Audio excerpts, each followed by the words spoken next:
والفجر وليال عشر والشفع والوتر والليل إذا يسر هل في ذلك قسم لذي حجر يا أيتها النفس المطمئنة ارجعي إلى ربك راضية مرضية فادخلی فی عبادی وادخلی جنتی. صلوات بھیجیے خاندان کا.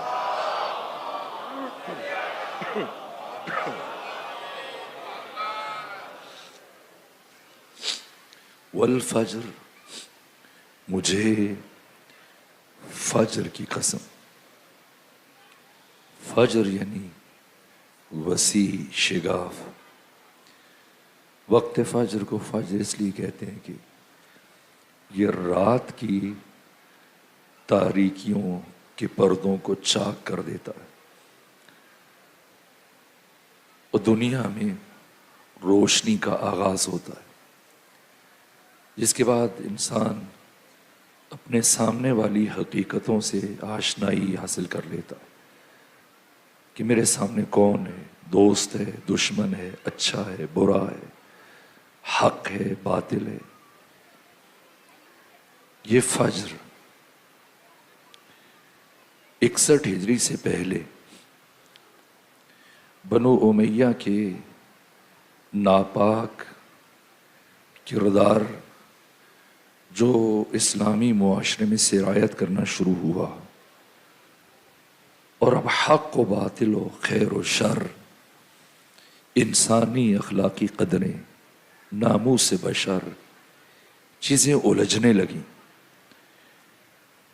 بشر اب حقیقتوں کو دیکھنے سے تدریجاً عاجز ہو رہا ہے، الجھ رہا ہے، اور ختمی مرتبت کی مسند پر بیٹھے ہوئے ایسے افراد جنہیں امیر المومنین کہا جا رہا ہے، خلیفۃ المسلمین کہا جا رہا ہے، اور وہ سوچ رہا ہے کہ اس کا پیغمبر کے کردار سے کیا تعلق ہے، اور یہ چیز بڑھ رہی ہے. اب یہ وہ نقطہ تھا، وہ مرحلہ کہ جس میں امام حسین نے ایک لمحہ بھی تاخیر نہیں کی. اگر اس سے پہلے قیام کرتے تب بھی آپ کا مقصد حاصل نہ ہو سکتا. حاکم شام کے زمانہ میں ابھی ایک الگ موضوع ہے جس کے لیے چند جلسے چاہیے تھے کہ اس وقت امام حسن نے اور امام حسین نے قیام کیوں نہ فرمایا. اس لیے کہ جو وہ دیکھ رہے تھے کہ جو ہونے جا رہا ہے وہ باقی افراد نہیں دیکھ پا رہے تھے. اگر اس وقت قیام کر دیا جاتا تو آپ کے قیام کو منفی رنگ دے دیا جاتا اور وہ پروپیگنڈوں کا شکار ہو جاتا. انتظار کیا گیا کہ اب تاریکی بڑھے اور اتنی بڑھے کہ جب فجر طلوع ہو تو پھر سب کو دکھائی دے. یہ حسین ابن علی فجر، اور میں نے کہا نماز فجر کو بھی فجر کیوں کہا جاتا ہے، اور یہ حکایت ہے کہ قیامت تک آنے والے تمام انسان اگر اشکوں کے دریا اور سمندر بہا دیں تب بھی حسین ابن علی کا شکریہ ادا نہیں کر سکتے. اب حسین گھر سے چلے. کیوں چلے؟ تاکہ بنو امیہ کی ان نجاستوں کو، اس کثیف کردار کو خاندان بنو امیہ تک محدود کر دے. اگر اب تاخیر کی گئی تو پھر وہ کردار پورے معاشرے میں پھیل جائے گا، اور جو یزید کرے گا قیامت تک ہر اس عمل کو اسلام سمجھا جائے گا. پوری اسلامی دنیا میں ہر طرف سکوت ہے، سناٹا ہے. اس مرحلے پہ حسین چلے اور اپنے خون سے بنو امیہ کے گرد ایک ایسا حصار کھینچ دیا کہ بنو امیہ کے کردار کو ان کے گھروں تک محدود کر دیا. اور یہ لکیر اسلام اور بنو امیہ کے درمیان حد فاصل قرار پائی. اور میں نے کل عرض کیا جیسے مفکر اسلام استاد شہید مرتضیٰ مطہری نے کہا تاریخ انسانی میں حسین ابن علی وہ واحد ہستی ہیں جنہوں نے اپنے خون کی سب سے بھاری قیمت وصول کی ہے. کیا کیا حسین نے اور حسین کے خون نے؟ تاریخ انسانی کے معیارات کو حسین ابن علی نے بدل کر رکھ دیا. حسین نے تشنگی اور پیاس کو سیرابی اور دریا پر فاتح کر دیا. کون حسین؟ جس نے اپنے رگے گردن کے لہو سے قاتل کی شمشیر کو کاٹ دیا. یہ خون حسین ہے. خون حسین سے متعلق حتیٰ جو امام طبرانی کی روایات ہیں، اب وقت نہیں، اگر اگلے 2 دنوں میں ممکن ہوا تو میں کچھ روایتیں عرض کروں گا. مقام خون حسین کیا ہے جو پیغمبر نے بیان فرمایا. لیکن آج رک کر بزرگوار بدر الحسنین صاحب نے خواہش کی، میں چاہوں گا کہ میں اس زاویے سے بھی بات کو تھوڑا آگے بڑھاؤں اور اصحاب حسین کی شخصیت کا یہ پہلو بھی. اگر کربلا سرمدی ہے اور لازوال ہے تو صرف امام حسین کی ذات کی وجہ سے نہیں، ان 72 کا لہو بھی شامل ہے. یہ 72 امام حسین علیہ السلام کے 11 سالوں کا انتخاب ہے. حسین ابن علی نے 11 سالوں میں اس دقت کے ساتھ یہ موتی اور یہ جوہر اور یہ پھول چنے اور ان پھولوں کو چن چن کے ایک ایسا گلدستہ ترتیب دیا صحن بشریت میں کہ قیامت تک اب اس گلدستے کی خوشبو کبھی کم نہیں ہونے پائے گی. یہ 72 کون ہیں؟ ان سے متعلق پچھلے دنوں پاکستان کی ہمسایہ ملک کے ساتھ جب جنگ ہوئی تو انہوں نے بھی کچھ نام رکھا اس طرح سے اپنے اس فوجی آپریشن کا، سندور یا اس طرح سے. اور ادھر سے جو آپریشن کیا گیا فوجی، اس کا نام بنیان مرصوص رکھا گیا. اور بعض افراد نے پھر اس سے متعلق گفتگو کی کہ بنیان مرصوص سے کیا مراد. بنیان مرصوص سے مراد روایات میں اہل تسنن کے کثیر روایات ہیں. امیر المومنین علی ابن ابی طالب کو بھی مراد لیا گیا اور حضرت حمزہ اور جناب جعفر طیار کو بھی اس کا مصداق قرار دیا گیا. یہ پیغمبر کی احادیث سے ثابت ہے. لیکن جو سورہ مبارکہ صف کی 4تھی آیت ہے جس میں یہ لفظ استعمال ہوا، یہ آیت نہ امیر المومنین سے متعلق ہے، نہ جناب حمزہ سے متعلق ہے، نہ جناب جعفر طیار سے متعلق ہے. یہ آیت صرف اور صرف امام حسین کے 72 ساتھیوں سے متعلق ہے. اور قیامت تک اس آیت کا واحد اتم ترین اور بارز ترین مصداق امام حسین کی سپاہ ہے، امام حسین کا لشکر ہے. صرف لفظ بنیان مرصوص کی بات کریں الگ ہے. جب آپ آیت صف کی یہ 4تھی آیت پڑھیں گے تو اس سے مراد وہ 5ویں قسم میں جن ہستیوں کا تعارف کروایا جا رہا ہے وہ 72 ہیں جو خدا فرما رہے کہ ان اللہ یحب الذین یقاتلون فی سبیلہ صفا کأنہم بنیان مرصوص. اللہ دوست رکھتا ہے ان مجاہدین کو کہ جو اس کی راہ میں یوں جم کر جنگ کرتے ہیں کہ جیسے سیسا پلائی ہوئی دیوار. یہ اس آیت کا ترجمہ ہے. صاحبان بصیرت متوجہ ہو چکے ہیں. اور میں بچوں جوانوں کے لیے جملہ عرض کر دوں اس لیے کہ باقی جتنا بھی استدلال ہے اور جتنی بھی گفتگو ہے وہ اس ایک بات پر موقوف ہے. اس گفتگو کو سمجھنا منحصر ہے اس ایک جملے میں، اور وہ تمہید ہے. اور وہ جملہ یہ ہے کہ قرآن مجید کی اس آیت میں اللہ افراد کی شجاعت کو بیان نہیں کر رہا، بلکہ پروردگار اس آیت میں ایک لشکر اور سپاہ کی شجاعت کو بیان کر رہا ہے۔ اب پھر ترجمہ سنیں اور اس مطلب کی خود آپ کی فکر و عقل تائید کرے گی۔ ان اللہ یحب الذین، اللہ محبت کرتا ہے ان لوگوں سے، یقاتلون، جو سارے کے سارے جنگ کرتے ہیں اس کے راستے میں، کیسے؟ کأنہم بنیان مرصوص، جیسے وہ سب کے سب سیسا پلائی ہوئی دیوار ہے۔ فرد یا افراد کی شجاعت کو بیان نہیں کیا جا رہا، لشکر اور سپاہ کی شجاعت کو بیان کیا جا رہا ہے۔ ایسا لشکر اور ایسی سپاہ جس کے ایک سپاہی نے بھی معمولی کمزوری کا مظاہرہ نہیں کیا، اور اس لشکر کے ہر فرد نے کندھے سے کندھا ملا کر، شانے سے شانہ ملا کر باطل اور طاغوت کا مقابلہ کیا۔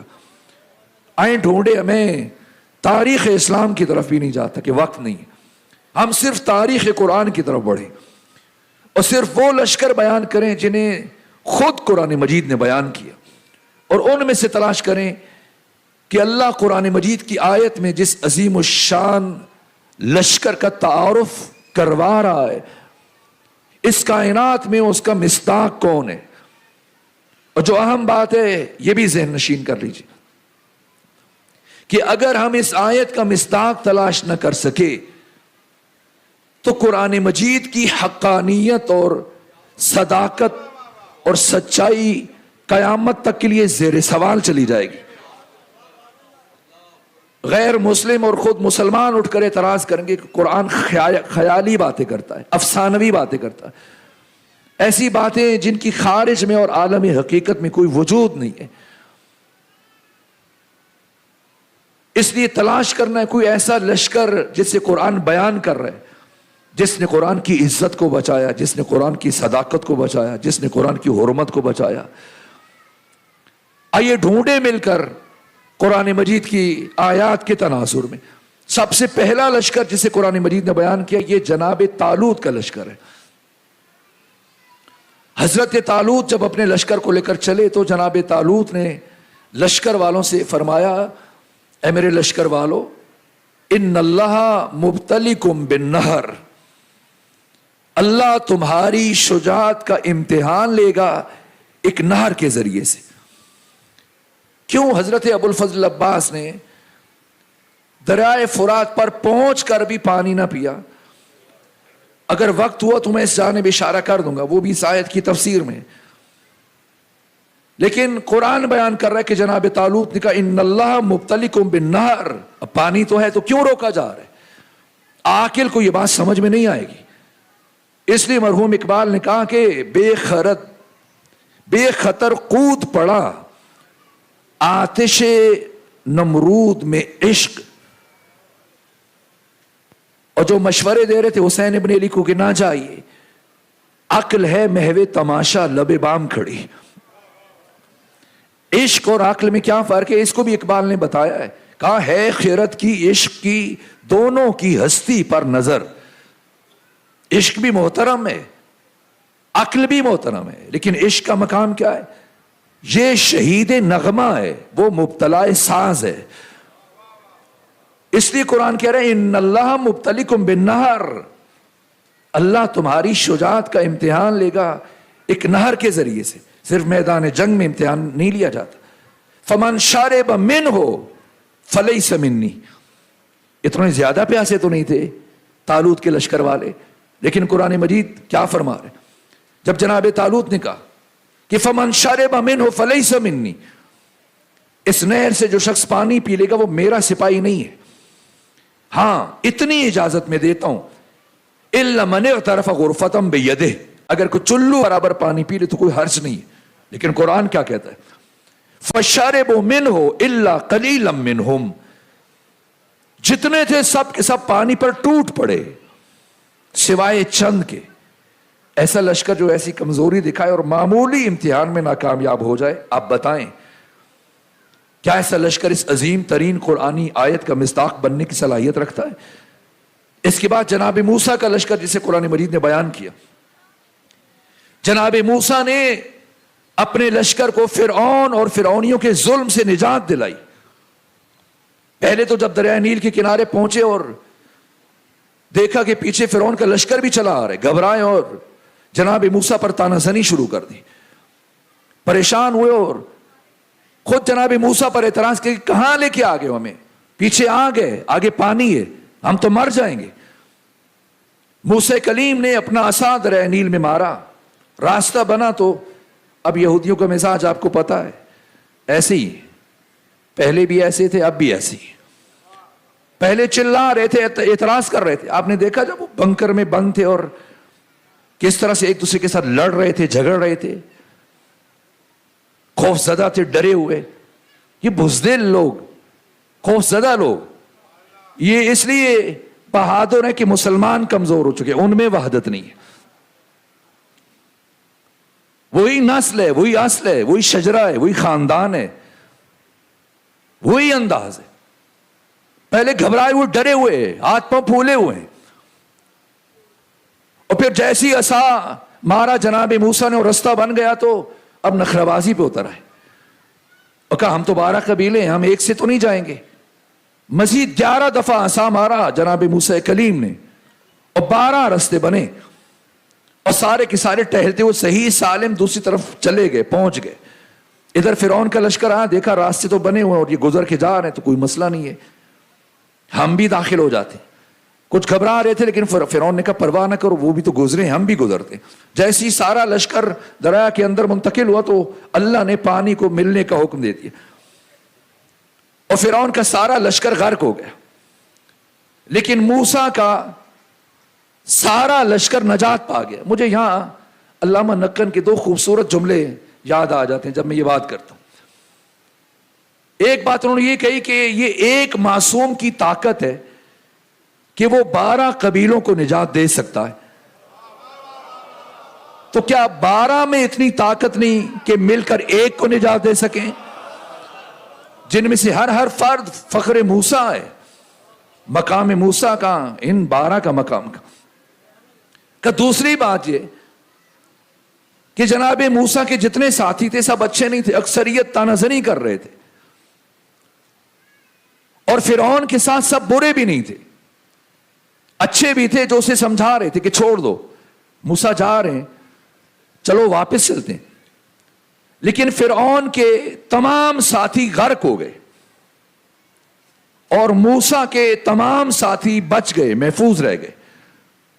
اب سوچئے کیا یہ عدل الہی کے خلاف نہیں ہے کہ یہاں پر اچھے جو فرعون کے لشکر میں شامل تھے وہ بھی اس کے ساتھ تباہ ہو گئے، غرق ہو گئے، اور وہاں جو برے تھے موسیٰ کلیم کے ساتھ وہ بھی نجات پا گئے.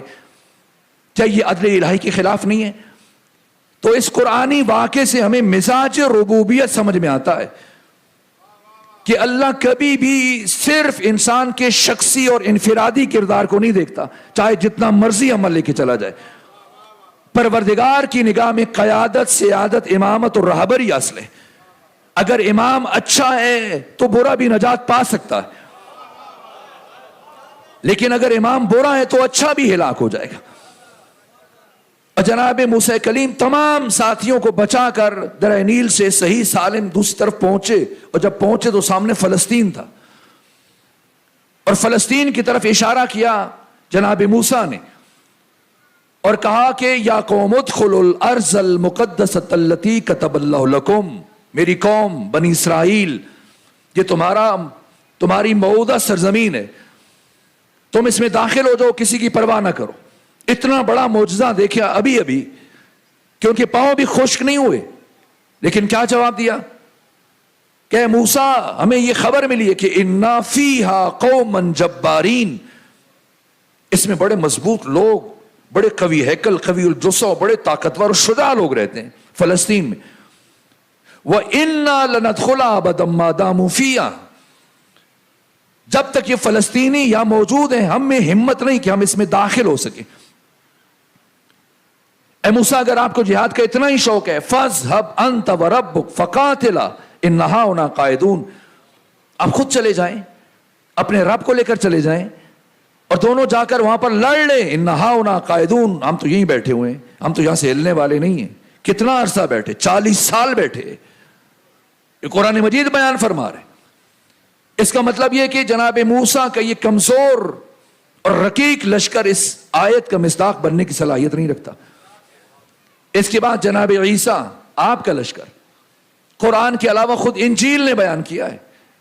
جناب عیسیٰ کے وہ 12 حواری بقول انجیل کے سب نے وقت آخر جناب عیسیٰ کا ساتھ چھوڑ دیا، اور انہی میں سے ایک وہ تھا جس نے اس جگہ کا پتہ بتا دیا جس مقام پر جناب عیسیٰ روپوش تھے اور غداری کی. اس کا مطلب جناب عیسیٰ کا یہ مختصر لشکر بھی اس قابل نہیں کہ وہ آیت صف کا مصداق قرار پا سکے. اب انبیاء ما سبق کا دور ختم ہوا، پیغمبر کا دور شروع ہوا. اسلام کی سب سے پہلی جنگ بدر ہے. قرآن مجید جہاں پر جنگ بدر کے اندر آنے والے شجاعوں کی تعریف کرتا ہے، وہاں پر سورہ انفال کی 6 آیت میں یہ بھی بیان فرما رہا ہے کہ وَيُجَادِلُونَكَ فِي الْحَقِّ بَعْدَمَا تَبَيَّنَ كَأَنَّمَا يُسَاقُونَ إِلَى الْمَوْتِ وَهُمْ يَنْظُرُونَ، کہ جنگ بدر میں امر حق کے ظاہر ہو جانے کے باوجود اے رسول ایک گروہ ایسا تھا جو راستے میں آپ کے ساتھ جھگڑتے ہوئے چل رہا تھا. چونکہ قرآن نے بیان فرمایا ہے سورہ انفال کی 7ویں آیت میں، ان کی خواہش تھی کہ جو ابو سفیان شام سے واپس آ رہا ہے تو اس کے ساتھ مت بھیڑو. البتہ یہاں پر امام اسماعیل بخاری نے کم لطفی کا مظاہرہ کیا پیغمبر اسلام کی نسبت، اور جو کام اصحاب چاہ رہے تھے اس کی نسبت پیغمبر سے دے دی. قرآن مجید نے بیان کیا کہ 2 گروہ تھے، ایک مکہ سے آ رہا تھا جنگ کے لیے ابو جہل کی قیادت میں، اور دوسرا مدینے سے شام سے واپس مدینے کے راستے سے مکہ جا رہا تھا. اور مسلمان یہ چاہ رہے تھے کہ ان کا سامنا ابو سفیان کے لشکر سے ہو. لیکن امام اسماعیل بخاری نے صحیح بخاری کی 3 جلد میں اسے پیغمبر سے منسوب کیا کہ حضرت یہ چاہ رہے تھے کہ آپ کا سامنا ابو سفیان سے ہو کہ اس کو شکار کرنا آسان ہے اور مال لوٹ لیں گے. لیکن اچانک سے پیغمبر کو ابو جہل کے لشکر کا سامنا کرنا پڑ گیا. درحالی کہ اللہ اس 6 آیت میں یہ مسلمانوں سے متعلق فرما رہے ہیں. یجادلون، مجادلہ کر رہے تھے. یہ مجادلہ کا معنی آپ ڈکشنریوں میں جا کر دیکھیے. مجادلہ یعنی الجھ رہے تھے، آوازیں بلند کر رہے تھے. در قرآن نے پیغمبر سے گفتگو کا ادب سکھایا کہ لا ترفعوا اصواتکم فوق صوت النبی، پیغمبر سے اپنی زبانیں بلند نہ کرو. لیکن یہ بحث کر رہے تھے، الجھ رہے تھے، چلا رہے تھے، آوازیں بلند کر رہے تھے. یجادلونک فی الحق بعدما تبینوا، جب حق روشن ہو چکا ہے پھر بھی. کأنما یساقون الی الموت، گویا انہیں زبردستی موت کی طرف دھکیلا جا رہے. وہم ینظرون، جب 3 میل کا فاصلہ رہ گیا اہل مکہ میں اور مدینہ کے لشکر میں، تو پیغمبر نے سب کو جمع کیا، بٹھایا اور رائے پوچھی. جا کے صحیح بخاری دیکھیے 2 شخصیات نے ایسا مایوس کن جواب دیا کہ پیغمبر دکھی ہوئے اور ملول خاطر ہوئے. اور جب پیغمبر کے چہرے پر تقدر کے آثار محسوس کیے، حضرت مقداد بن اسود نے تو عرض کیا یا رسول اللہ آپ دکھی نہ ہو، ہم وہ نہیں ہیں جیسے اصحاب موسیٰ نے جناب موسیٰ سے کہا کہ فَاذْهَبْ أَنْتَ وَرَبُّكَ فَقَاتِلَا إِنَّ هَٰؤُلَاءِ قَاعِدُونَ، ہم آپ کے ساتھ ہیں، آپ کے دائیں بائیں آگے پیچھے ہو کر لڑیں گے اور ہم آپ کے دشمن کو نابود کریں گے. یہاں تک کہ جب ختمی مرتبہ نے جناب مقداد کی بات سنی، پھر انصار کی طرف رخ کیا، فرمایا تمہارا کیا خیال ہے؟ گروہ انصار میں سے سعد بن معاذ انصاری اٹھے کھڑے ہوئے کہ یا رسول اللہ ہم قدم قدم پہ آپ کی نصرت کریں گے، اور اگر آپ سمندر میں کودے تو ہم توقف نہیں کریں گے، ہم سمندر میں بھی کود جائیں گے. ہر مرحلے میں پیغمبر نے ان کی باتیں سنی. کہا اب میں تمہیں اس جنگ کی فتح کی بشارت دیتا ہوں. اس جنگ میں 70 دشمن قتل ہوئے اور 70 اسیر ہوئے. مسلمانوں میں مہاجرین میں سے لڑنے والوں کی تعداد 77 تھی، 313 میں سے باقی انصار تھے. 70 دشمن قتل ہوئے اور بڑے بڑے ان کے نام پیغمبر نے یہ جملہ کہا جیسی ارسٹ کر کے لائے ان کو. مولے متقیان سعد ابن ابی وقاص اور زبیر ابن عوام، ان تین کو پیغمبر اسلام نے رات میں بھیجا کہ جا کر دشمن کے لشکر کا جائزہ لکھیں کہ کہاں پڑاؤ ڈالا ہے اور کتنی تعداد ہے. تو بدر کے کنویں میں وہ کچھ افراد پانی بھرنے کے لیے آئے اور باقی ان تین کو دیکھ کے بھاگ کھڑے ہوئے، اور مولا متقیان نے آگے بڑھ کر دو غلاموں کو دونوں ہاتھوں سے اس طرح سے پکڑا کہ پھر گھوڑے پر سوار ہو کر انہیں ہمراہ ساتھ لے کے آئے، پہنچے اور لشکر اسلام کے پاس پہنچ کر ان کو چھوڑ دیا. اور پیغمبر نماز میں مصروف تھے. جیسے ہماری پاکستان کی پولیس ہے، انسان نے اگر کچھ نہ بھی کیا اور وہ اسے بالآخر اعتراف لے لیتے ہیں اور وہ جرم نہ کر کے بھی مان لیتے کہ ہاں میں نے ایسے کیا ہے. اب پیغمبر اکرام اسلام نماز پڑھ رہے اور اس اثنا میں مسلمانوں نے ان دو غلاموں کو پیٹنا شروع کیا. بتاؤ کون ہو، کدھر سے آئے ہو؟ ابو سفیان کے لشکر میں سے آئے ہو. ابو سفیان تو براستہ جدہ مکہ پہنچنے میں کامیاب ہو گیا. 3 دن میں شام سے جدہ پہنچا اور اگلے 3 میں جدہ سے پھر مدینے مکہ پہنچ گیا 8 دن میں. لیکن اس نے جھوٹ بولا مشرکین مکہ کو کہ مسلمان مجھ پہ حملہ آور ہونا چاہتے ہیں، پیغمبر میرا مال لوٹنا چاہتے ہیں. انہیں بھڑکایا، وہ آئے. لیکن جب وہ صحیح سالم پہنچ گیا تو اب لشکر مشرکین وہاں مکہ سے چلا، اور جب انہیں پتہ چلا کہ ابو سفیان تو خیر خیریت سے واپس آ گئے تو قبیلہ بنو زہرہ جو جناب سعد بن ابی وقاص کا قبیلہ تھا، انہوں نے کہا کہ جب ابو سفیان محفوظ ہے تو اب جنگ کا جواز ختم ہوتا ہے. لیکن ابو جہل نے کہا ہم تو جنگ کریں گے. تو ادھر وہ 2 افراد کو جب لے کر آئے تو انہیں اتنا مارا پیٹا کہ پہلے پوچھا کہاں سے آئے ہو، ابو جہل کے ساتھی ہو یا ابو سفیان کے؟ ان کا ابو سفیان کے. لیکن جب تفتیش جاری رکھی اور مارا پیٹا، لہو لہان کر دیا ان دونوں کو، اور وہ ہاتھ جوڑ کے کہتے ہیں کہ ہاں ہم ابو سفیان کے لشکر میں سے. پیغمبر نماز تمام کر کے آئے، کہا تم عجیب لوگ ہو، جب وہ سچ بولتے ہیں تو انہیں مارتے ہو اور جب وہ ٹھیک بات کہتے ہیں تو تم چپ ہو جاتے ہو. یہ ابو سفیان کے گروہ میں سے نہیں آئے، وہ واپس مکہ پہنچ چکا ہے. یہ ابو جہل کے گروہ میں سے آئے. پیغمبر نے ان 2 افراد سے گفتگو کی، غلاموں سے، کہا بتاؤ کتنے آدمی ہیں؟ کم ہمیں نہیں معلوم. کہا کتنا کھانا کھاتے ہیں، کیا ذبح کیا جاتا ہے؟ کہا ہر روز کبھی 9 اونٹ اور کبھی 10 اونٹ. پیغمبر نے فرمایا پھر یہ 900 سے 1000 کے درمیان ہے. صف بندی ہوئی. یہ جنگ بدر مستشرقین غیر مسلم مورخین نے جو لکھی ہے، خود جورج جرداق نے جملے لکھے کہ جنگ بدر اسلام کی پہلی جنگ ہے اور پہلا اثر آخری اثر ہوتا ہے. اس جنگ میں اگر مسلمانوں کو شکست ہو جاتی اسلام ہمیشہ کے لیے نابود ہو جاتا. پھر اس غیر مسلم مورخ نے تحریر کیا کہ اس جنگ کی فتح کا صرف ایک سبب ہے اور اس کا نام علی ابن ابی طالب ہے. 70 دشمن قتل ہوئے، 70 مشرکین، بڑے بڑے نام. ابو جہل قتل ہوا، عتبہ، شیبہ، حنظلہ، ولید. آپ پڑھیں 70 میں سے 35 کو تنہا علی نے مارا ہے، باقی 35 میں بھی امیر المومن کی شمولیت ہے. صحابہ کا ساتھ دیا تو وہ ان 35 کو مارنے میں کامیاب ہوئے. اور 10واں خط ہے نہج البلاغہ کا. پہلے خطبات ہیں، پھر خطوط ہیں، پھر حکیمانہ جملے تیسرے حصے میں. خطوط 10واں خط ہے مولا متقیان کا. امیر المومنین نے امیر شام کو لکھا کیوں لوگوں کو مروا رہے ہو؟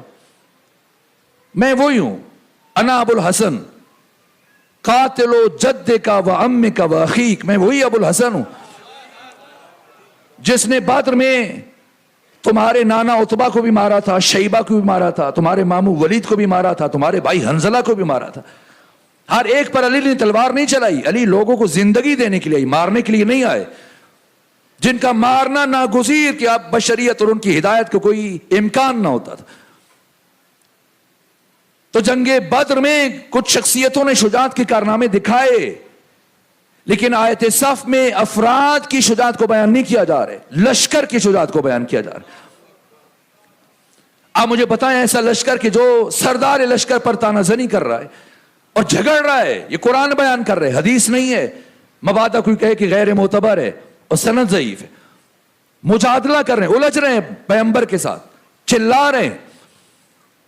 اس کا مطلب جنگ بدر میں آنے والی سپاہ اور لشکر اس آیت کا مصداق بننے کی صلاحیت نہیں رکھتا. اس کے بعد جنگ احد ہے. جنگ احد میں پہلی مرتبہ جب مسلمانوں نے جنگ جیتی تو بھی علی اور حمزہ کی وجہ سے. اور جب اکرمہ اور خالد نے پہاڑی کا چکر کاٹ کے دوبارہ حملہ کیا اور عبداللہ ابن جبیر جو 50 تیر اندازوں کے ساتھ پہاڑ کی گھاٹی درے میں بیٹھے ہوئے تھے, جنہیں پیغمبر نے کہا تھا کہ ہم جیتے یا ہارے تم نے جگہ نہیں چھوڑنی, لیکن صرف 11 آدمی درے میں بیٹھ گئے اور باقی 39 وہاں سے نیچے اتر آئے. اور وہ چلاتے رہے کہ پیغمبر نے منع کیا, لیکن شمع رسالت کے پروانے مال غنیمت سمیٹنے مصروف ہوئے اور تیر کمان ایک طرف رکھے. باقی صحابہ کرام نے بھی مال غنیمت سمیٹنا شروع کیا, تلواریں نیام میں ڈالی. اور یہ کیفیت جب بھاگ رہے تھے دشمن تو یہ ساری کیفیت دیکھ رہے تھے. اکرمہ اور خالد نے باہم گفتگو کی کہ پہاڑی کا چکر کاٹ کے حملہ کرو, اور اتنا اچانک حملہ تھا کہ مسلمانوں کو سنبھلنے کا موقع نہیں ملا.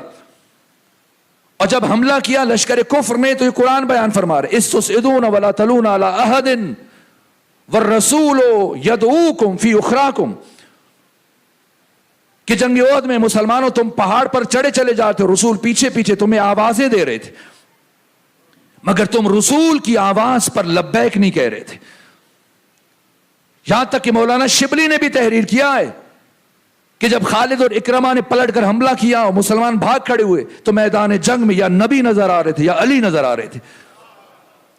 اور یہ شاہ عبد الحق محدث دہلوی نے لکھا ہے خاندان ولی اللہ کے چشم و چراغ مدارج النبوہ میں کہ پیغمبر اسلام نے جنگ احد میں فرمایا یا علی مرا از ان جماعت نگہدار حق کے نصرت را بجا آورد کہ وقت نصرت است. علی کافروں کی اس جماعت سے مجھے بچا, آج کے دن اپنی مدد کا حق ادا کر دے کہ آج کے دن تیری مدد کی ضرورت ہے. دوبارہ جب دشمنوں کو شکست ملی تو بھی صرف علی کی وجہ سے, باقی سب چلے گئے, حمزہ شہید ہو گئے. اس کا مطلب جنگ احد میں آنے والا لشکر بھی اس قابل نہیں کہ وہ صف کا مصداق قرار پا سکے. اس کے بعد ہے جنگ خندق اور جنگ احزاب. میں چاہتا تھا کم سے کم 7 سے 8 لشکر بیان کروں, لیکن اب وقت ختم ہو رہا ہے تو یہ میں آخری جملے عرض کرتا ہوں. جنگ خندق اور جنگ احزاب میں کیا ہوا کہ یہودیوں نے اور مشرکین نے مل کر ایک بھرپور تیاری کے بعد 10,000 کا لشکر تیار کیا. اور جب آئے وہ ختمی مرتبات کو پہلے سے خبر ہوئی تو پیچھے ایک طرف نخلستان تھا, ایک طرف پہاڑیاں تھیں, ایک طرف مکانات تھے. ایک سامنے والی سائڈ جو خالی تھی جہاں ریگستان تھا, پیغمبر نے سلمان فارسی کے مشورے سے باقی صحابہ کی مدد سے ان جگہوں کو کھدوایا اور 10 صحابہ کرام کی ٹولیاں بنائی اور ان میں 40 ہاتھ جگہ تقسیم کی.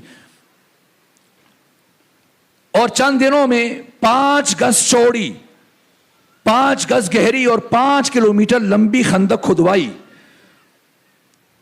جو کہ لشکر بڑا تھا. اب آپ مجھے بتائیے جنگ بدر میں مسلمانوں کو کامیابی ہوئی تھی یا مشرکین کو؟ مسلمانوں کو. تو تناسب کیا تھا جنگ بدر میں مسلمانوں کی فوج کا اور مشرکین کی فوج کا؟ 1 اور 3. ان کے 1000 افراد تھے, ادھر سے 313 تھے. 1 اور 3 تب بھی کچھ مشرک زیادہ بن جاتے. اب آپ بتائیے جنگ خندق اور جنگ احزاب میں تناسب کیا ہے؟ ادھر 10,000 ہے اور ادھر 3,000 ہے. تو اب کیا تناسب ہوا ہے؟ وہی تناسب ہے. تو جنگ بدر پہلی جنگ ہے, اس میں مسلمانوں کے پاس لڑنے کے لیے بھی کچھ نہیں ہے. 1-2 گھوڑے ہیں, چند زرے, چند ایک تلواریں, اور وہ پوری تیاری سے آئے. تب تو پیغمبر نے خندق نہیں کھدوائی. تب بھی تو 3 گنا زیادہ تھا دشمن, لیکن لڑے اور کامیاب ہوئے. تو پھر جنگ خندق اور جنگ احزاب میں اس تیسری جنگ میں خندق کیوں کھدوائی ہے جبکہ وہی تناسب ہے؟ اس کا مطلب پیغمبر نے دشمنوں کے لیے خندق نہیں کھدوائی, اپنوں کے لیے خندق کھدوائی. اس لیے کہ جنگ احد میں ختمی مرتبہ وہ کیفیت دیکھ چکے تھے جسے قرآن مجید نے بیان کیا, لیکن اس کے باوجود 27 دن برابر محاصرہ رہا, اور 27 دن مسلسل اب وہ کھائے جا رہے ہیں گروہ مشرکین. لیکن کتنا عرصہ رک سکتے ہیں؟ سامان, خوراک, اسباب زندگی ختم ہو رہے ہیں, اور خندق کے باہر ڈیرے ڈالے ہوئے ہیں, پریشان بیٹھے, کیا کریں؟ یہاں تک کہ ان کے اکابرین نے اور سرداروں نے اور سپہ سالاروں نے باہم مشورہ کیا کہ کیا کیا جائے. تو 10,000 کے لشکر میں سے 7 قوی شجاع اور پہلوان اور منجے ہوئے جنگجو ان کا کہ ہم چلیں گے, اور ہم خود 7 افراد بھی ان سے لڑنے کے لیے کافی ہیں. سب سے پہلے عامر بن عبد ود, جسے فارس جلجل کہا جاتا ہے, اور مسلمانوں کی بڑی شخصیت نے پیغمبر اسلام کو صحابہ کے بیچ میں کہا تھا کہ ان سے لڑنے کی غلطی نہ کیجیے گا, کیونکہ میں خود تجارتی قافلے میں شامل تھا, اور اس قافلے پر 1,000 قزاقوں نے, ڈاکوں نے حملہ کیا, اور سب بھاگ گئے, اور یہ ایک کھڑا رہا, اور اس نے اونٹ کو اٹھایا ہے اور اٹھا کر ڈھال بنایا. تب سے مشہور تھا کہ عامر ابن عبد ود اکیلے 1,000 افراد کے ساتھ لڑنے کی صلاحیت رکھتا ہے. یعنی اگر وہ 10,000 ہے تو اب سمجھا جاتا ہے کہ 11,000 افراد مقابلے کے لیے آئے, چونکہ وہ 1,000 کی نمائندگی کر رہا ہے.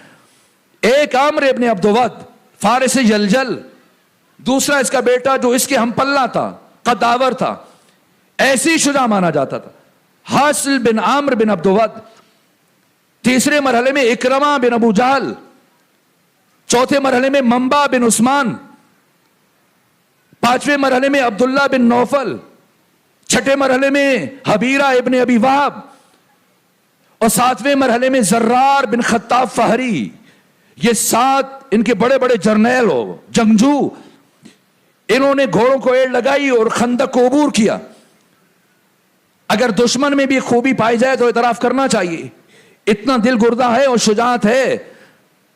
اس لیے کہ شجاعت کی تعریف جو علم اخلاق میں کی گئی, شجاعت قوت قلب کے اظہار کا نام ہے.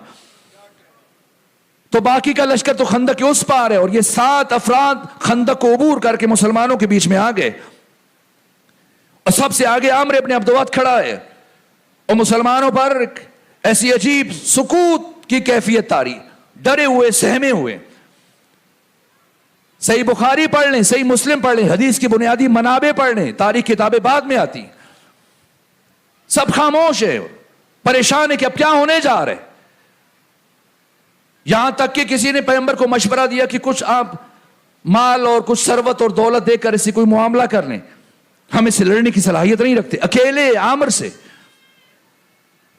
یہاں تک کہ کچھ دیر اس نے انتظار کیا مبارزہ طلبی کے بعد, کہا مسلمانوں تم بڑی باتیں کرتے تھے کہ ایک جنت بھی ہے اور ایک جہنم بھی ہے, آؤ مجھے مار کے جہنم میں بھیج دو, یا کم سے کم میرے ہاتھ سے مار کے جنت میں چلے جاؤ. لیکن سکوت ہے اور سناٹا ہے, اور اس کا شور, آواز بلند ہو رہی ہے مسلسل, اور کافی دیر مبارزہ طلبی کے بعد یہ اور آگے بڑھا, اور آگے بڑھ کر اس نے اپنے نیزے سے پیغمبر اکرام اسلام کے خیمے کی اس چادر کو چیر دیا, اور نیزے سے اس چادر کو اوپر اٹھا کر پیغمبر سے بہت قریب آ کر خیمے کے دروازے سے اس نے گستاخی شروع کی. کہا محمد اگر کوئی اور نہیں آ رہا میرے مقابلے میں تو خود اٹھ کے خود میرے مقابلے میں آ جائیں. چیخ چیخ کر میرا گلا خشک ہو گیا. پیغمبر نے جب یہ گستاخی دیکھی, اپنی 23 سالہ عہد رسالت میں پیغمبر نے پہلی مرتبہ زبان سے یہ جملہ ادا کیا, نہ اس سے پہلے نہ اس کے بعد, من لحاظ القلب, کون ہے جو اس کتے کا منہ بند کرے. یہ کیا کہا پیغمبر نے. آج بس اوقات ہمارے پاس نام نہاد دینی جماعتیں, ان کا ایک سربراہ اب تو دنیا میں نہیں رہا, وہ اس کا یہ معمول تھا کہ وہ بات بات پر گالی دیتا تھا, اور یہ بھی نہیں دیکھتا تھا کہ گفتگو نشر ہو رہی ہے براہ راست, اینکر پرسن سامنے کھڑا ہے, اس کا انٹرویو لیا جا رہا ہے, اس میں بھی گالی. اس نے پوچھ لیا کہ آپ اتنی گالیاں کیوں دیتے. ابھی آپ سرچ کر لیجئے, دیکھ لیجئے, اگر وہ گالیاں جو آپ کو کہیں نہ ملے اور ایک نئی ڈکشنری مرتب کی جائے تو بن سکتی ہے. تو پوچھا کہ آپ گالی کیوں دیتے ہیں, اسلام میں تو گالی کی گنجائش نہیں ہے. اس نے گناہ بدتر از گناہ, کیا جملہ کہا, کہ اگر پیغمبر اسلام گالی دے سکتے تو ہم کیوں نہیں دے سکتے. کہ کب پیغمبر نے گالی دی, کہ جنگ خندق میں, جنگ احزاب میں عامر ابن عبد ود کو کتا نہیں کہا. یہ مسئلہ ہے, یہ درد ہے. جب ایسے افراد دین کے ریپرزینٹیٹیو بنیں گے اور دین کے نمائندے اور پیغمبر اسلام کا تعارف کروائیں گے صاحب خلق عظیم، جس ہستی نے ساری زندگی حیات طیبہ میں قبل از بعثت اور بعد از بعثت کوئی رقیق لفظ، معیار سے گرا ہوا لفظ زبان سے ادا نہیں کیا، کیسے ممکن ہے کہ وہ اپنی زبان سے گالی ادا کر دیں؟ کیا گالی دی پیغمبر نے؟ گالی کسے کہتے ہیں؟ انسان میں 4 قوتیں ہیں، قوہ شہویہ، قوہ غضبیہ، قوہ عقلیہ، قوہ وہمیہ، اور ان 4 قوتوں کی تہذیب سے اور ان کو اعتدال میں رکھنے کے بعد 4 فضیلتیں پیدا ہوتی۔ اگر قوہ واہمہ کو آپ حد اعتدال میں انسان لانے میں کامیاب ہو جائے تو یہاں سے عدالت پیدا ہوتی۔ قوت عاقلہ افراط و تفریط سے بچ کر حد اعتدال میں آ جائے، حکمت پیدا ہوتی۔ قوہ شہویہ اگر حد اعتدال میں آ کے کھڑی ہو جائے، اس سے عفت پیدا ہوتی۔ اور قوت غضبیہ اگر افراط اور تفریط میں نہ ہو اور نقطہ وسط میں آئے تو یہاں سے شجاعت پیدا ہوتی۔ اب سمجھنا ہے گالی کسے کہتے ہیں؟ گالی اگر انسان کی قوہ غضبیہ وہ عقل کے دائرے سے نکل جائے اور افراط و تفریط کا شکار ہو جائے تو اب انسان عقل کی حدود سے باہر نکلا اور مغلوب الغضب ہو گیا، اور اب اس کی مملکت وجود پر اس کے غضب کی حکومت آ گئی۔ اور جب انسان کے مملکت وجود پر قوہ غضبیہ کی حکومت آتی ہے تو پھر عقل کی زمام چھوٹ جاتی اور وہ اول فول اور ایسی لایانی باتیں کرتا جن کو کر کے اس کے نفس کو تسکین ملتی ہے اور آتش غضب ٹھنڈی ہوتی ہے۔ اسے گالی کہا جاتا ہے۔ گالی خلاف حقیقت بات ہوتی ہے جس کا حقیقت سے تعلق نہیں ہوتا، محض گالی دینے والا اپنا غصہ ٹھنڈا کر رہا ہوتا ہے۔ پیغمبر اسلام عقل کل،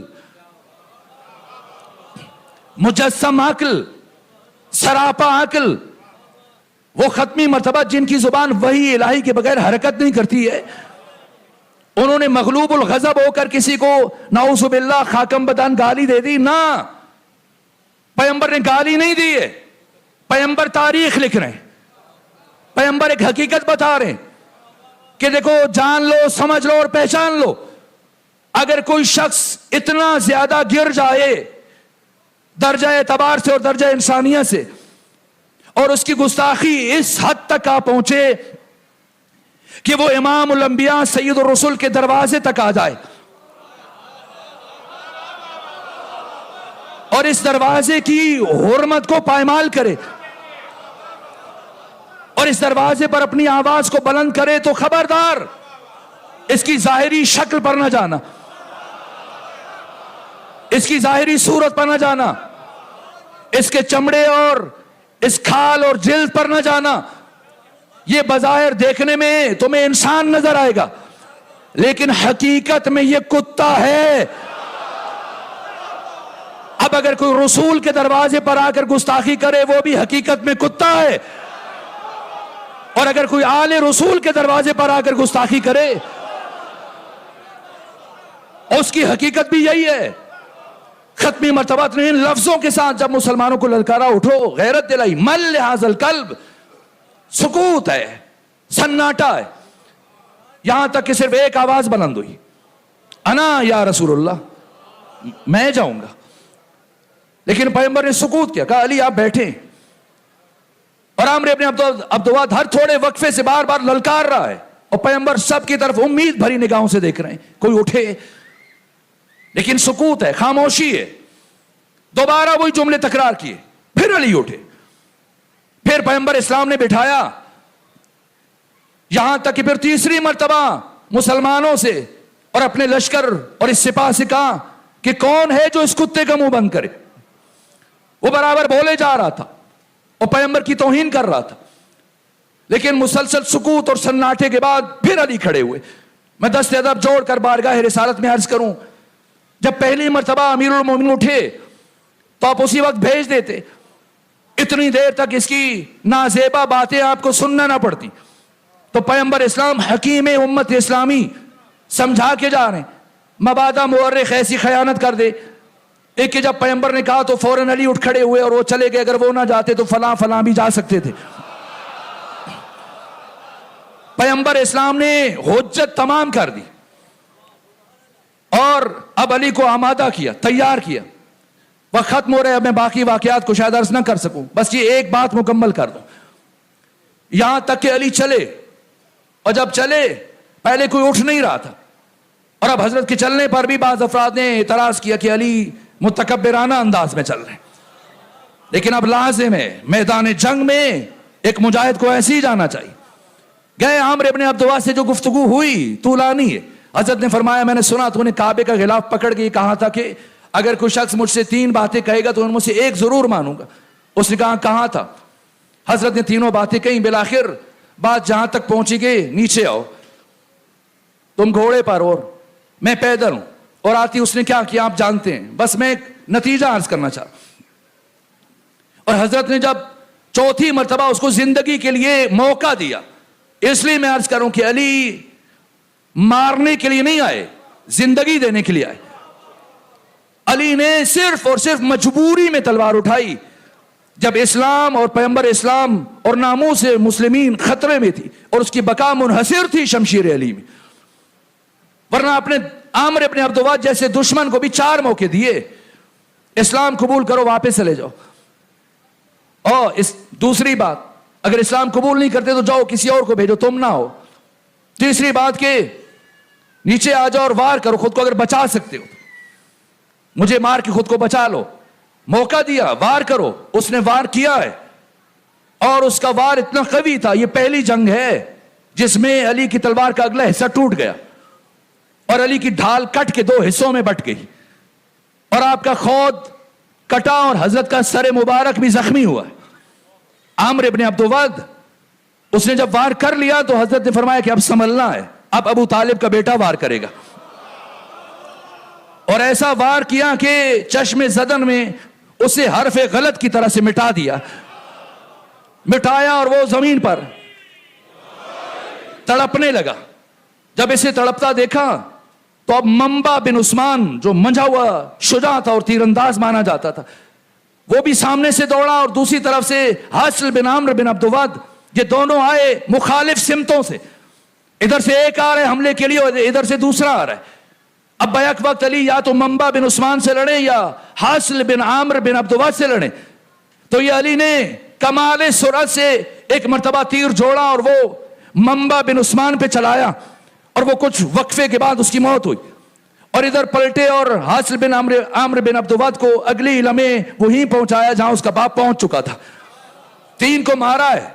ان 3 کو مرتے دیکھ کر باقی 4 ایک مرتبہ دوڑے، شجاع تھے کہ خندق عبور کا کیا ہے، لیکن علی کی تلوار کا سامنا کرنا ہر ایک کے بس کی بات نہیں۔ 3 مر گئے، قتل ہوئے، اور 4 بھاگے، اور جو 4 بھاگ رہے تھے ان میں سے ایک عبداللہ بن نوفل ہے۔ یہ بھاگتے ہوئے جب خندق عبور کر رہا تھا تو گھبراہٹ میں یہ خندق میں جا گرا۔ اب ذرا مسلمانوں کا بھی کردار بتاؤں کہ اس جنگ میں ان کی کتنی شمولیت ہے۔ جب وہ گرا خندق میں تو 8 چوکیاں تھیں، ہر چوکی پر 50 انصار 50 مہاجر، یعنی 800 افراد کو صرف پیغمبر نے ان چوکیوں پر کھڑا کیا کہ کوئی آئے نہیں وہاں سے۔ لیکن جاتیوں جب وہ گرا تو انہوں نے اوپر سے پتھر مارنا شروع کیے اور تیر برسانا شروع کی، تو اس نے کہا اتنی ذلت سے نہ مارو، یا سب اندر آ جاؤ یا مجھے باہر نکالو، میں لڑ کے مرنا چاہتا ہوں۔ لیکن 800 افراد میں جرأت نہیں ہے کہ اس کا سامنا کریں، یہاں تک کہ شور کی آواز جب مولے متقیان کی کانوں سے ٹکرائی، آپ خیمے سے قریب پہنچ چکے تھے، اور پوچھا یہ کیا ہوا؟ کہا کہ عبداللہ بن نوفل گرا ہے اور یہ معاملہ ہوا۔ حضرت وہیں سے پھر پلٹے اور خندق کے دہانے پہ کھڑے ہو کے کہا کہ تم باہر آؤ گے یا میں اندر آ جاؤں؟ تو اس نے سوچا اگر باہر آئے تو پھر باقی اور بھی مسلمان شاید علی کے ساتھ شامل ہو جائیں، کہا آپ اندر آ جائیں۔ سوچا میں اندر علی سے مقابلہ کر پاؤں گا۔ جب آئے تو پھر موقع دیا کہ وار کرو، اور وار کر کے خود کو بچا سکتے ہو تو بچا لو۔ اس نے وار کیا اور حضرت نے اس کے وار کو رد کیا، اور پھر ایک ایسا وار کیا کہ اس کو 2 نیم کر دیا۔ 7 آئے تھے، کتنے ہو گئے؟ 4، باقی 3 بچ گئے، حبیرہ ابن ابی وہب اور اکرمہ بن ابی جہل۔ ان دونوں نے بھاگنے کے لیے اپنا بوجھ اتارا اور اپنی زرہ اور خود سب کو چھوڑ کر بھاگے۔ وہ 2 تو بھاگنے میں کامیاب ہو گئے، اور پیچھے زرار بن خطاب فہری 7واں، یہ سب سے پیچھے تھا، آخر میں تھا۔ تو جب یہ پیچھے بھاگ رہا تھا تو ایک شخصیت نے دیکھا کہ بھائی باقی 4 تو علی کے ہاتھ سے قتل ہوئے اور 2 نکل گئے اور یہ ایک رہ گئے. تو چلو بہتی گنگا میں ہم بھی ہاتھ دھو لیں. تو یہ بھاگ رہا ہے تو چٹتا ہوا وار کریں گے پیچھے سے اور اس کو ہلاک کر دیں گے اور ہمارا بھی نام شامل ہو جائے گا. تو ایک مرتبہ جب وہ دوڑا تلوار چلانے کے لیے قریب پہنچا تو زرار بن خطاب فہری کو صرف خیال آیا کہ علی کا مزاج تو نہیں ہے کہ وہ بھاگنے والے کا پیچھا کرے. اس لیے کہ علی کائنات کا وہ سخی اور کریم انسان ہے کہ اگر دشمن بھی کچھ مانگ لے تو علی مایوس نہیں کرتا. سادہ بات نہیں ہے, مورخین نے لکھا ہے, اہل سنت علماء نے لکھا ہے. ایک موقع پر حضرت کا دشمن آیا اور آ کر حضرت درخت کے نیچے تشریف فرما تھے. کہنے لگا علی میں نے سنا ہے آپ بڑے سخی ہیں کہ دشمن بھی مانگے تو اسے بھی محروم نہیں رکھتے. فرمایا تم نے ٹھیک سنا ہے. کہا پھر یہ اپنی تلوار مجھے دے دیں. تو حضرت نے تلوار دے دی. اب اس نے پہلے اپنی تلوار اٹھائی ہوئی تھی اور اب حضرت کی بھی تلوار اٹھا لی. اب 2 تلواریں اور علی نہتے ہیں اور بیٹھے اور وہ کھڑا ہے اور پوچھے علی بتائیں اب آپ کو مجھ سے کون بچائے گا. تو حضرت مسکرائے اور فرمایا وہی جس نے ابھی تک تجھے مجھ سے بچا رکھا ہے. یہ علی تو دشمن بھی مانگے تو اسے بھی محروم نہیں رکھتے. تو ایک مرتبہ اس نے سوچا کہ علی کا مزاج نہیں کہ جو بھاگنے والے کا پیچھا کریں, کہ جو بھاگتا ہے وہ زندگی کی بھیک مانگ رہا ہوتا ہے. تو علی عطا کرنے والے, صرف دیکھنے کے لیے کہ میرے پیچھے کون ہے, علی ہیں یا کوئی اور آ رہا ہے. ذرا سا گھوڑے کو پیچھے موڑ کے دیکھا تو ایک بڑی شخصیت تھے. اور جب اس نے دیکھا کہ یہ تو پلٹ رہا ہے شاید حملہ کر دے, تو اسی لمحے بلا فاصلہ گھوڑے کو گھمایا اور دوڑاتے ہوئے سرپٹ پہنچے خیام رسول میں. اور پیغمبر نے پوچھا کہ سانس کیوں پھولا ہوا ہے. یہ خطابت نہیں ہے, یہ تاریخوں کے الفاظ ہیں. یہاں تک کہ جب وہ شخص بھاگ رہا تھا تو پیچھے سے زرار بن خطاب فہری نے آواز دی خیال رکھنا اور یاد رکھنا جب تک زندہ رہو میرے اس احسان کو کبھی بھولنا نہیں. آئے تھے زرار کو قتل کرنے کے لیے اور الٹا ممنون احسان ہو گئے. کا خیال رکھنا آپ جتنا عرصہ اس کے بعد زندہ رہو گے جیو گے وہ میری بخشش کے نتیجے میں. اور پھر بعد میں انہیں حکومت تک پہنچنے کا موقع مل گیا اور ایک دن یہی زرار بن خطاب فہری آیا کہ یاد ہے میری تلوار کی وجہ سے آپ بچ گئے تھے اور آج حکومت کر رہے ہیں. تو یہ مسلمانوں کی شمولیت ہے. یہ جنگ خندق, جنگ احزاب جس سے متعلق قرآن فرما رہا ہے کہ جاؤکم من فوقکم ومن اسفل منکم وَإِزَاغَتِ الْأَبْصَارُ وَبَلَغَتِ الْقُلُوبُ الْحَنَاجِرُ. جب کفر کے لشکروں نے دائیں طرف سے بائیں طرف سے اوپر سے نیچے سے چاروں سمت سے آنا شروع کیا, مسلمانوں تمہارا عالم یہ ہوا, قرآن کہہ رہے تمہاری آنکھیں پتھرا گئی, تمہارے کلیجے اچھل اچھل کر تمہارے حلق تک آ گئے. وَتُظُنُّونَ بِاللَّهِ ظُنُونَ, اور تم اپنے رب کے بارے میں بدگمانیاں کرنے شروع ہو گئے. آپ بتائیں ایسا لشکر جس کی آنکھیں پتھرا جائیں, ٹھہر جائیں اور کلیجے اچھل اچھل کر حلق تک آ جائیں اور جو اپنے رب کے بارے میں بدگمانیاں کرنے شروع ہو جائیں, کیا ایسا لشکر اس آیت کا مصداق بن سکتا ہے؟ اس کے بعد باقی کیا بیان کیا جائے. وہ ختم ہوا جنگ حنین. قرآن فرماتا ہے یوم حنین اذ اعجبتکم کثرتکم, 30,000 مسلمان تھے, خوش تھے کہ آج تو ہم جیت جائیں گے. لیکن بعد میں جب کافروں نے حملہ کیا وہ مسلمان بھاگ رہے تھے. قرآن فرماتا ہے اے مسلمانوں حنین کے دن مسلمانوں تمہیں تمہاری کثرت پر ناز ہو گیا, جس کا نتیجہ یہ ہو کہ جب لشکر کفر نے حملہ کیا تو مسلمان ایسے بھاگ رہے تھے کہ انہیں بھاگنے کے لیے راستہ نہیں مل رہا تھا. بات سمیٹ لوں. اب آپ مجھے بتائیں کہ ان جنگوں میں سے کون سا ایسا لشکر ہے جو اس عظیم ترین قرآنی آیت کا مصداق بننے کی صلاحیت رکھتا ہے؟ وَلَيَالٍ عَشْرٍ وَالشَّفْعِ وَالْوَتْرِ وَاللَّيْلِ إِذَا يَسْرٍ. یہ کون ہیں 72؟ اب پیغمبر کا دور ختم ہوا, علی کا دور شروع ہوا. کیا علی ابن ابی طالب کے لشکر کے سپاہی اس قابل ہیں کہ وہ اس صف کا مصداق قرار پا سکیں؟ آپ جانتے ہیں جنگ صفین میں جب قرآن کو نیزوں پر بلند کیا گیا, آدھے سے زیادہ وہ تھے جنہوں نے حضرت کے خلاف تلوار نکالی اور کہا جنگ روکے ورنہ ہم آپ کو قتل کر دیں گے. لا حکم الا للہ کے نعرے بلند ہوئے. اس کا مطلب علی ابن ابی طالب کا بے بصیرت لشکر وہ بھی اس قابل نہیں. کیا امام حسن مجتبی کے لشکر کے سپاہی اس قابل ہیں؟ آپ جانتے ہیں کہ صحابات کے مقام پر جب فرزند رسول نماز عشاء ادا کر رہے تھے تو تیسری رکعت میں جائے نماز کو آپ کے نیچے کھینچ لیا گیا, آپ کی ران پر زہر آلود خنجر مارا گیا اور کئی مہینے حضرت مدائن میں معالجہ کرواتے رہے. اور آپ کے اپنے قریبی افراد السلام علیک یا مذل المومنین کہہ کے خطاب کرتے تھے، اے مومنوں کو ذلیل کرنے والے. اس کا مطلب یہ کہ امام حسن مجتبیٰ کی سپاہی بھی اس قابل نہیں ہے کہ آئے صف کا مصداق قرار پا سکیں. اب آپ مجھے بتائیے کہ اگر کربلا نہ ہوتی تو ہمیں آئے صف کا مصداق کہاں سے ملتا؟ یہ کربلا ہے کہ جس نے قرآن کی لاج رکھ لی. یہ کربلا ہے کہ جس نے قرآن کی عزت کو بچا لیا. یہ کربلا ہے کہ جس نے قرآن کی حرمت کو بچا لیا. یہ کربلا ہے کہ جس نے قرآن کی صداقت کو بچا لیا. کہ کربلا میں 72 سپاہی آئے، مختلف قوموں سے تھے، مختلف نسلوں سے تھے، آقا بھی تھے، غلام بھی تھے، حبشی بھی تھے، غیر حبشی بھی تھے، سن و سال کا بھی ان میں فرق تھا. لیکن کیا آپ بتا سکتے ہیں کہ کسی ایک سپاہی نے بھی معمولی کمزوری کا مظاہرہ کیا؟ اس لشکر کے سب سے کم سن سپاہی کی عمر کتنی ہے؟ 6 ماہ. اس 6 مہینے کے سپاہی نے بھی جب تیر کھایا تو مسکرا کر موت کا استقبال کیا. یہ 72 ہیں. اس لیے حسین نے فرمایا انی لا اعلم اصحابا اوفا من اصحابی، میرے علم میں نہیں کوئی ایسے اصحاب جو میرے اصحاب سے زیادہ باوفا ہو. یہ حسین کا انتخاب ہے. 11 سالوں میں ایک ایک سپاہی کا انتخاب کیا امام حسین نے. 72 کا انتخاب خود حسین نے کیا ہے. لیکن ان 72 کے لیے جسے علمبردار بنایا، سپہ سالار بنایا، اس کا انتخاب خود حسین ابن علی نے نہیں کیا، آپ کی ماں فاطمہ زہرا نے کیا ہے. آپ کے بابا علی ابن ابی طالب علیہ السلام نے کیا ہے. میں 1 محرم کو یا 29 ذی الحج کو تفصیل سے یہ مراحل بیان کر چکا ہوں اور وقت بھی ختم ہو رہا ہے، لیکن کچھ مصائب تو بیان کرنے ہیں. یہ کربلا کا وہ شہید کہ جو 72 میں سب سے زیادہ قد آور تھے. عقیل بھائی جاتے ہیں خود بارہا اور بارہا کربلا جاتے ہیں.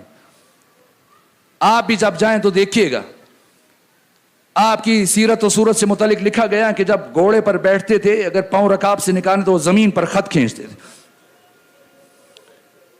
لیکن جا کر اگر وہ زیر زمین میں حضرت کی قبر مشاہدہ کریں تو آپ کی قبر اتنی ہے جتنی جناب علی اصغر کی قبر ہے، جیسے ایک بچے کی قبر ہوتی ہے. اس لیے کہ حسین ابن علی کے سپہ سالار کئی حصوں میں تقسیم ہو گئے. یہاں تک کہ جب بشیر ابن جزلم آئے مدینہ میں، منادی امام سجاد نے فرمایا کہ ندا دیں کہ اہل بیت کا کاروان پلٹ کر آ چکا ہے. آپ کی مادر گرامی جناب ام البنین نے اپنے 7 سال کے پوتے جناب فضل کو انگلی تھامی اور چلتے ہوئے آگے آئیں.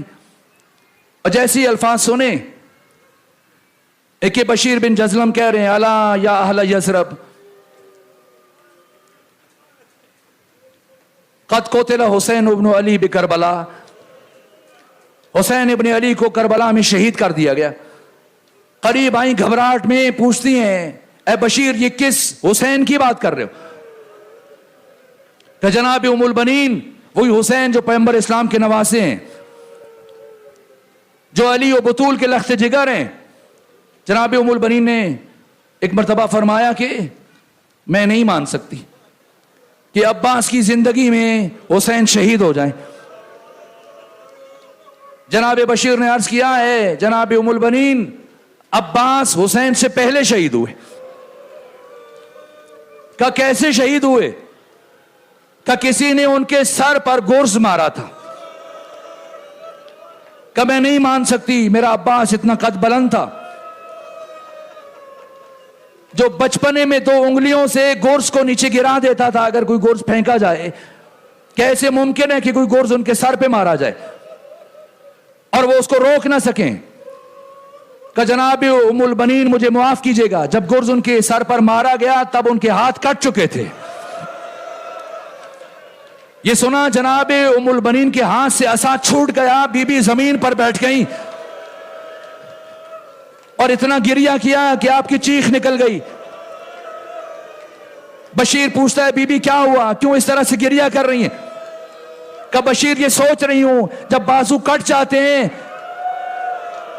کوئی بھی سپاہی جب گھوڑے سے نیچے گرتا ہے بازوؤں کے سہارے سے نیچے گرتا ہے. جب میرے عباس کے بازو کٹ چکے تھے, میرا عباس کیسے زمین سے زمین پر آیا تھا. مشکل مراحل ہیں میرے عزیزوں. آج شبیہ علم کو بھی برآمد کیا جائے گا. علم آئے گا میرے عزیزوں. یہ علم میدان کربلا میں جناب عباس کو جب دے کر بھیجا گیا, یہ کون سا مرحلہ ہے کہ بار بار جنگ کی اجازت کے لیے جاتے ہیں لیکن امام حسین روک دیتے ہیں. ایک مرتبہ جب حبیب اور مسلم ابن اوسجہ اور ان بزرگ صحابہ 11 صحابہ کرام ہیں جو 72 میں شامل ہیں, ایک ایک کر کے ان کی لاشیں آ رہی تھیں, تو جناب عباس نے کہا کہ جب بوڑھوں کی اس طرح سے مسلسل لاشیں آ رہی ہیں مجھے اجازت دے دیجئے کا انتظار کریں. یہاں تک کہ زور کے بعد جب بنو ہاشم کی قربانیوں کے سلسلہ شروع ہوا اور جب بچوں کی لاشیں آنا شروع ہوئیں, جناب اون محمد کے لاشیں آئے, کہا کہ آپ تو اجازت دے دیجئے. فرمایا کیسے اجازت دوں, آپ میری فوج کے علمبردار ہیں. بار بار روک رہے ہیں. اور جناب ابو الفضل عباس مایوسی کیفیت میں یہاں تک ایک مرتبہ خیام کے قریب تلوار ٹیکے کھڑے ہیں, یا خیام کے اندر سے بچوں کی آوازیں آئیں اور حضرت آوازیں سن کے خیام میں پہنچے. بچے پیاس سے نڈھال تھے, آج 7 محرم ہے, پانی بند ہو چکا. 3 دن یہ چھوٹے بچے شدت پیاس کے سبب سے اب حالت یہ کہ ان کے پھول جیسے چہرے مرجھا گئے اور آنکھیں اندر کو دھنسی جا رہی ہیں, چہرے کا رنگ زرد ہو گیا. حضرت اندر گئے اور کیا منظر دیکھا کہ جناب سکینہ خالی مشک کبھی اپنے گلے پہ لگاتی ہیں, کبھی اپنے رخسار پر لگاتی ہیں, کبھی ہونٹوں پہ لگاتی ہیں. حضرت ابو الفضل عباس پوچھتے ہیں کہ بیٹی سکینہ یہ کیا کر رہی؟ کہا چچا جان مجھے شدید پیاس کے سبب سے اب تحمل نہیں ہو رہا تو اس لیے ایسا کر رہی ہوں, شاید ٹھنڈک کا کچھ احساس مل جائے. کہ اگر آپ اپنے بابا سے سفارش کریں کہ وہ مجھے پانی لانے کی اجازت دے دیں, آپ میرے ساتھ چل کے اپنے بابا سے بات کیجیے. جناب سکینہ گئیں اور خواہش کی بابا جان ہمارے چچا کو پانی کی اجازت دے دیجیے. بالآخر امام حسین کی آنکھوں سے اشک جاری ہوئے کہ سکینہ ابھی تو اصرار کر رہی ہیں لیکن کچھ لمحوں کے بعد جب شمر آ کر تماچے مارے گا اس لمحے اپنے چچا کو بہت یاد کریں گے. بس میرے عزیزوں, میں نے مقتل کی کتابیں دیکھی, کسی تاریخ میں ایسے نہیں ملتا کہ حضرت کو تلوار دی گئی. سب نے لکھا ایک نیزہ اور ایک مشق لے کر گئے, لیکن یہ شجاعت ہے کہ جس طرح بڑھ رہے تھے دشمن کے سپاہی ایک دوسرے کے اوپر گر رہے تھے, یہاں تک کہ شط فرات پر صرف 8000 افراد کا پہرا تھا. ان کی صفوں کو الٹتے ہوئے پانی کی مشق بھری اور ایک بالائی جگہ پر جناب سکینہ بچوں کو لے کے کھڑی تھی. یہ 3 دن کے پیاسے بچے انتظار کر رہے ہیں اور جناب سکینہ انہیں بار بار امید دلا رہی ہے, بار بار امید دلا رہی. یہاں تک کہ جیسی مشق بھر کے دریا سے لوٹے تو ایک مرتبہ علم آتے ہوئے دکھائی دیا. جناب سکینہ کے چہرے پر پہلی مرتبہ روز عاشور تبسم آیا. بچوں کو خوشخبری دی کہ ابھی کچھ لمحوں کے بعد پانی آ جائے گا, لیکن اب کچھ وقت گزرا تھا کہ علم جھولنا شروع ہوا. میرے عزیزوں یہ بڑے مشکل مراحل ہیں. میں رک جاتا ہوں کہ یہ مرحلہ شاید مجھ سے بیان نہ ہو, کیسے حضرت کی شہادت ہوئی. لیکن ایک جملہ اور عرض کر دیتا ہوں, جب حضرت رخصت ہو رہے تھے جناب سکینہ نے جب مشق پہنائی اور جب جا رہے تھے تو امام حسین نے ایک جملہ کہا تھا کہ عباس جاتے ہوئے آخری مرتبہ اپنی بہن زینب سے بھی ملتے ہوئے جائیے. اور جب آئے اور ثانی زارا کے خیمے میں تو عرض کیا کہ اے ثانی زارا میں میدان جنگ کی طرف جا رہا ہوں, پانی لینے کے لیے جا رہا ہوں. ایک مرتبہ ثانی زارا نے فرمایا عباس ذرا جھکیں, میں آپ کی پیشانی کا بوسہ لینا چاہتی ہوں. پھر میں نے پڑھا, اپنی باہیں ابو الفضل عباس کے گلے میں ڈالی. کہا ابو الفضل عباس 40 ہجری میں جب میرے بابا علی کے سر پہ ضرب لگی تھی تب وقت آخر میرے بابا علی نے مجھے قریب بلا کر یہ جملہ کہا تھا, اے بیٹی زینب اسی شہر کوفہ میں تمہارے سر سے چادر کو چھینا جائے گا. اے بیٹی زینب اسی کوفے کے شہر میں تمہیں رسیاں پہنائی جائیں گی. عباس بابا نے کہا تھا مجھے اس بات پر یقین تھا, لیکن میں سوچا کرتی تھی کس میں جرات ہوگی جو مجھے رسیاں پہنائے, کس میں جرات ہوگی جو میرے سر سے ردا کو چھینے. ہمیشہ سوچتی تھی, لیکن آج آپ کو جاتی ہوئی دیکھ کر مجھے محسوس ہو رہا ہے میری چادر چھننے کا وقت قریب آ گیا. میرے عزیزو, حضرت عباس کی شہادت بہت سخت ہے. میں بس ایک روایت پڑھ کے آپ کی زحمتوں کو تمام کروں. لیکن کتنی مرتبہ جناب عباس کو شہید کیا گیا, کتنے حصوں میں جناب عباس کی لاش تقسیم ہوئی, کیسے شہادت ہوئی. ایک مرتبہ شہادت نہیں ہوئی, کتنی مرتبہ شہادت ہوئی. صاحب دمت الثاقبہ نے لکھا ہے جب اسیروں کا قافلہ کربلا سے کوفہ کی طرف جا رہا تھا تو 12 محرم کو ایک صحابی رسول زید ابن ارقم نے آ کر امام سجاد کو سلام کیا. اور جب کربلا سے لے کے کوفہ تک سارے سفر میں حضرت نے پہلی مرتبہ کسی کو سلام کرتے ہوئے سنا تو ہتھکڑی بڑے ہاتھوں سے توق بھری گردن اٹھائی اور کہا کون ہے اس غربت کے عالم میں ہمیں سلام کے قابل سمجھنے والا. ایک مرتبہ زید نے عرض کیا فرزند رسول پہچانا نہیں, میں آپ کے نانا کا صحابی زید ابن ارقم ہوں, مدینے آپ کی جد کی زیارت کے لیے جا رہا تھا, راستے میں اس قیامت کی اطلاع ملی. حضرت نے پوچھا چچا زید کیا آپ مدینے جائیں گے میرے جد کی زیارت کے لیے؟ عرض کیا ہاں جاؤں گا. امام نے فرمایا جب زید کہتے ہیں کہ اگر اپنے جد کے لیے کوئی پیغام ہو تو دے دیجئے, امام سجاد نے اونٹوں کی طرف اشارہ کیا, فرمایا کیا اب بھی کسی پیغام کی ضرورت ہے؟ جا کر رسول اسلام کو بتانا یا رسول اللہ میں اپنی آنکھوں سے آپ کی بیٹیوں کو بازاروں میں ننگے سر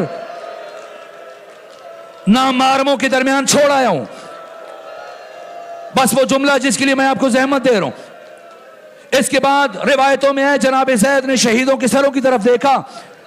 سب سے پہلے امام حسین کے سر پر نگاہ پڑی, پوچھا آقا یہ سر جو تلاوت کر رہا ہے یہ سر کس کا ہے؟ امام نے فرمایا پہچانا نہیں, یہ میرے بابا حسین کا سر ہے.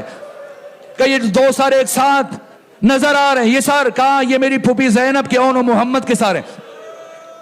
ایک مرتبہ زید نے سوال پوچھا آقا یہ جو چھوٹے سے نیزے پر ایک ستارہ سا سر نظر آ رہا ہے یہ سر کس کا ہے؟ امام نے فرمایا زید تو اسے کبھی نہیں پہچان پائے گا, یہ میرے 6 مہینے کے بھائی علی اصغر کا سر ہے جسے قبر سے نکال کر دوبارہ ذبح کیا گیا اور بعد میں نیزے پر بلند کر دیا گیا.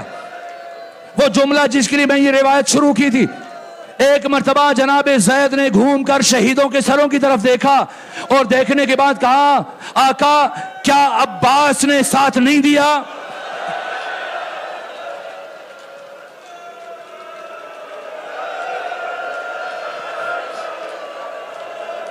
آقا کیا عباس نے ساتھ نہیں دیا؟ امام نے فرمایا جناب زید خاموش ہو جائیے, اگر آپ میرے جد کے صحابی نہ ہوتے میں آپ سے ناراض ہو جاتا. آپ نے میں ابو الفضل عباس سے متعلق ایسے سوچا کیوں؟ جناب زید نے کہا مجھے معاف کر دیں, میں نے اس لیے پوچھا حد قاسم کا سر نیزے پر, اون محمد کا سر نیزے پر, علی اصغر کا سر نیزے پر, مجھے عباس کا سر کہیں نظر نہیں آیا. امام نے فرمایا زید وہ دیکھیں سفید گھوڑے کی گردن میں میرے چچا عباس کا سر ہے.